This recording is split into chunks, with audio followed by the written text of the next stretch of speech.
बच्चों आज के इस सेगमेंट में I am going to tell you about what are non metals. Non metals क्या होते हैं? This is our part 2। Is it clear बच्चों?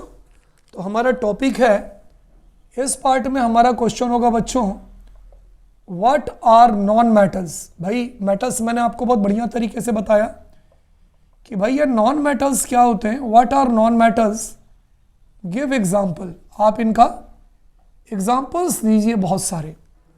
तो बच्चों, those elements which are bad conductor of heat and electricity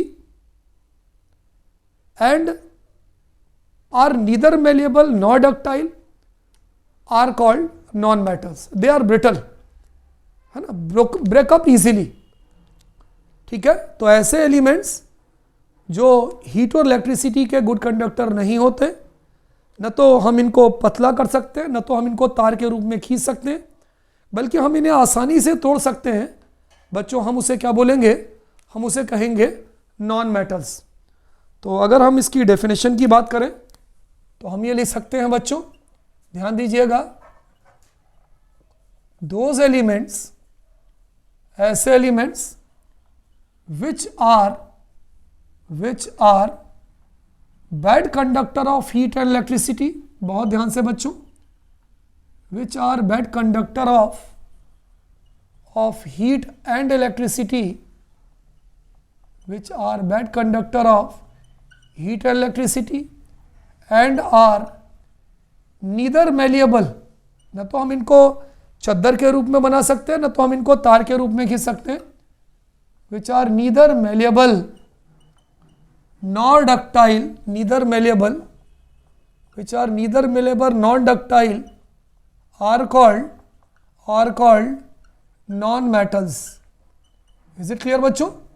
तो जो bad conductor होते हैं हीट इलेक्ट्रिसिटी के और न तो मेलेबल होते हैं न तो डक्टाइल होते हैं, हम उन्हें नॉन मेटल्स कहते हैं। इसके बच्चों दूसरी डेफिनेशन ये सकती है कि ऐसे elements, those elements which carry negative charge. देखिए मेटल्स में हमने क्या बोला था? Positive charge. क्यों? क्योंकि वो इलेक्ट्रॉन को लूज करता था। जब कोई भी एलिमेंट इलेक्ट्रॉन को लूज करेगा तो उस पर पॉजिटिव चार्ज आएगा, और हम उसे क्या बोलते हैं? They are electropositive in nature. लेकिन जो नॉन मेटल्स होते हैं वो इलेक्ट्रॉन को लूज नहीं करते, वो इलेक्ट्रॉन को गेन करते हैं। गेन करेंगे तो कौन सा चार्ज आएगा? नेगेटिव चार्ज आएगा। तो उनका नेचर क्या होगा? उनका नेचर क्या होगा? Electro negative in nature. तो हम यहाँ पर इसकी बच्चों दूसरी डेफिनेशन इस तरह से लिख सकते हैं कि दोज एलिमेंट्स, ऐसे elements which carry negative charge, जिन पर कौन सा चार्ज होता है? Which carry, those elements which carry negative charge, जिस पर नेगेटिव चार्ज होता है, विच कैरी नेगेटिव चार्ज, वहाँ था बाय लूजिंग इलेक्ट्रॉन, यहाँ पे होगा by gaining electron, by gaining electron. तो भाई ऐसा करी क्यों रहे? क्यों? By gaining electrons to get stable configuration, to get stable electronic configuration, to get stable electronic configuration. Stable electronic configuration पाने के लिए आर कॉल्ड नॉन मेटल्स। उन्हें हम क्या बोलेंगे बच्चों? Are called non metals. ऐसे एलिमेंट्स को बच्चों हम नॉन मेटल्स कहते हैं। फिर से समझिए, those elements which carry negative charge by gaining electrons to get stable electronic configuration are called non metals. मैं एक एग्जांपल देके आपको बताऊं। फॉर एग्जांपल नाइट्रोजन है। नाइट्रोजन का बच्चों एटॉमिक नंबर 7 होता है, कन्फिगरेशन कितना होगा? 2,5।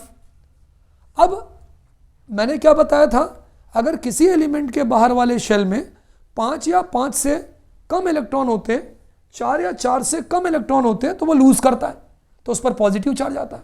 यहाँ पर नाइट्रोजन में 5 या 5 से ज़्यादा 5 है, तो यह 8 करने के लिए कितने इलेक्ट्रॉन गेन करेगा? 3। इसलिए नाइट्रोजन पर 3 नेगेटिव चार्ज आएगा। इसका मतलब हम ये कह सकते हैं ये इलेक्ट्रोनेगेटिव एलिमेंट है और ये नेगेटिव चार्ज कैरी करता है। चलिए एक और एग्जांपल देखें। ऑक्सीजन 8 है। अगर हम ऑक्सीजन का कन्फिगरेशन लिखें तो 2,6, वैलेंस सेल में 6 इलेक्ट्रॉन है। अब 5 या 5 से ज़्यादा, ये 2 गेन करेगा तो ऑक्सीजन पर 2 नेगेटिव चार्ज आएगा। तो जो नॉन मेटल्स होते हैं बच्चों, जैसे कि कार्बन है, सल्फर है, नाइट्रोजन है, ऑक्सीजन है, इन सारों पे नेगेटिव चार्ज आता है। इसका मतलब हम ये कह सकते हैं metals are electronegative in nature. Non metals, not metals, metals are electropositive in nature. We can say non metals are electronegative in nature. इनका जो नेचर होता है बच्चों नॉन मेटल्स का, वो इलेक्ट्रोनेगेटिव होता है। बहुत सारे एग्जांपल्स हैं। फॉर एग्जांपल कार्बन है, सल्फर है, नाइट्रोजन है, ऑक्सीजन है, फ्लोरीन है, क्लोरीन है, हीलियम है, नियॉन है, आर्गन है। ये सारे के सारे बच्चों जो एलिमेंट्स हैं इन्हें हम नॉन मेटल्स कहते हैं। आप इसका नाम लिख सकते हैं। दिस इज कार्बन, सबको मालूम है। सल्फर है ना, सबको मालूम है। सी मतलब कार्बन, एस मतलब बोलिए सल्फर, एन मतलब बोलिए नाइट्रोजन, ओ मतलब बोलिए ऑक्सीजन, एफ मतलब बोलिए फ्लोरीन, FLOURINE फ्लोरीन, He मतलब बोलिए हीलियम, Ne मतलब बोलिए नियॉन, Ar मतलब बोलिए आर्गन। तो ये सारे के सारे बच्चों नॉन मेटल्स हैं। तो अगर कोई भी आपसे नॉन मेटल्स के बारे में पूछता है तो सीधी सी बात, सर नॉन मेटल्स पहली चीज़ बेड कंडक्टर होते हैं किसके, हीट और इलेक्ट्रिसिटी के। दूसरी चीज़ न तो ये मेलेबल होते न तो ये डक्टाइल होते। फिर ये होते क्या हैं बच्चों, they are brittle. Non metals brittle होते हैं। तिवारी सर ब्रिटल का मतलब क्या होता है, can easily be broken into pieces. अगर किसी चीज़ को आसानी से हम टुकड़ों में तोड़ सकें तो हम इसे ब्रिटल कहते हैं। तो भाई ये मेलेबल नहीं होते, डक्टाइल नहीं होते, तो क्या होते, ब्रिटल होते। या अगर आप इसकी ये डेफिनेशन नहीं लिखना चाहते हो तो आप ये कह सकते हैं कि नॉन मेटल्स जो है कैरी नेगेटिव चार्ज। अब वो नेगेटिव चार्ज क्यों करते हैं, क्योंकि वो इलेक्ट्रॉन को गेन करते हैं। वो इलेक्ट्रॉन को गेन क्यों करते हैं भाई, to get stable electronic configuration, तो हम उसे नॉन मेटल्स कहते हैं। एक तरह से हम ये देखें तो नॉन मेटल्स का जो नेचर होता है वो इलेक्ट्रोनेगेटिव नेचर होता है। बहुत सारे एलिमेंट्स हैं जो नॉन मेटल्स होते हैं, है ना। इसको पॉज करिए बच्चों और इसे नोट करिए। अगर हम the non metals in earth crust, अगर हम पृथ्वी की पट्टी पे देखें कि भाई कौन कौन से नॉन मेटल्स हैं जो प्रेजेंट है, तो सबसे ज़्यादा मात्रा में जो परसेंटेज होगा वो ऑक्सीजन का होगा अराउंड 50%, उसके बाद सिलिकॉन का होगा 26%, उसके बाद सल्फर और फॉस्फोरस आते हैं, तो बच्चों so many elements are there. लेकिन फिर भी अगर एबंडेंट की बात करें तो ऑक्सीजन है, सिलिकॉन है, सल्फर है, ये जो एलिमेंट्स हैं जो अर्थ क्रस्ट में पाए जाते हैं।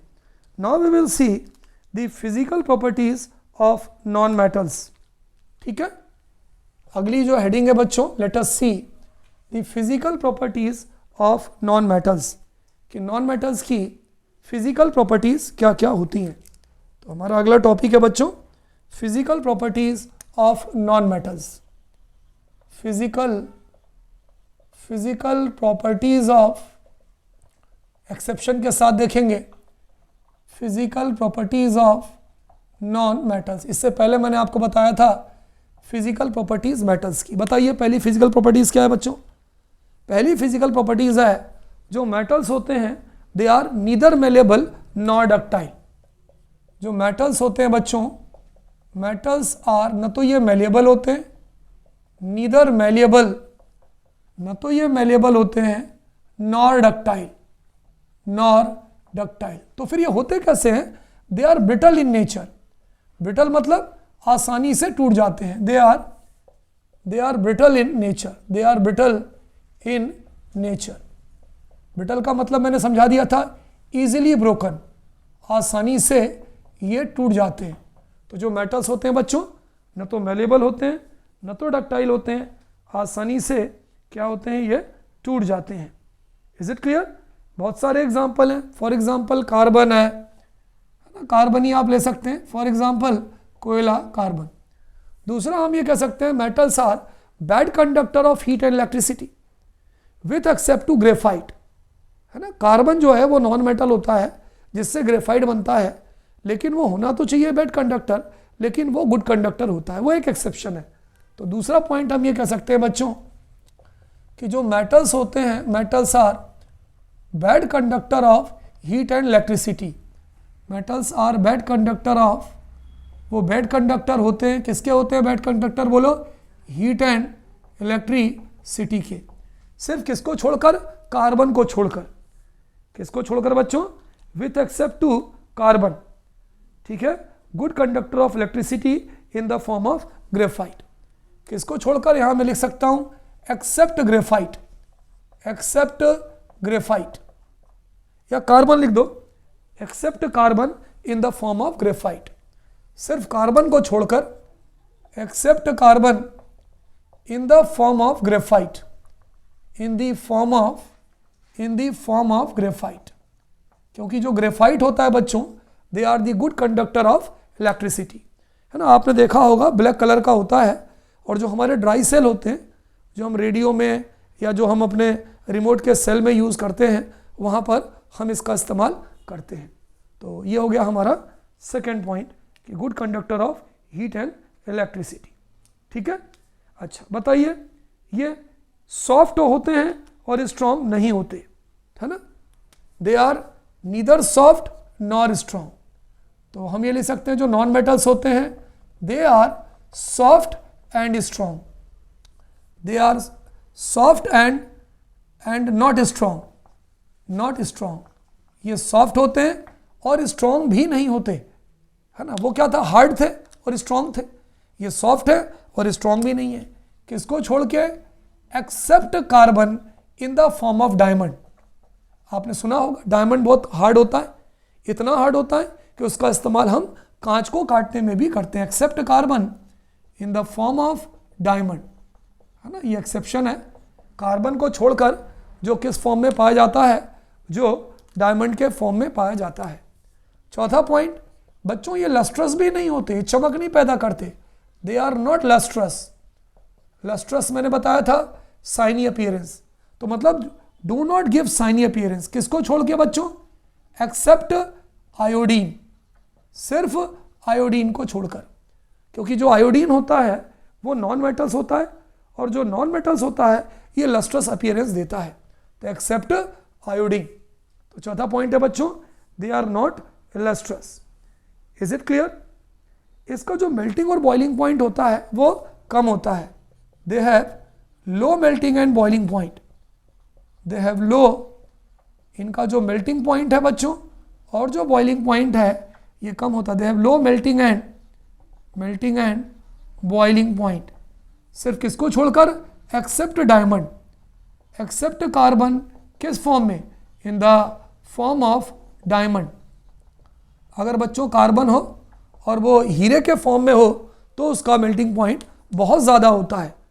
वैसे नॉन मेटल्स का मेल्टिंग पॉइंट जो है क्या होता है बताइए, कम होता है।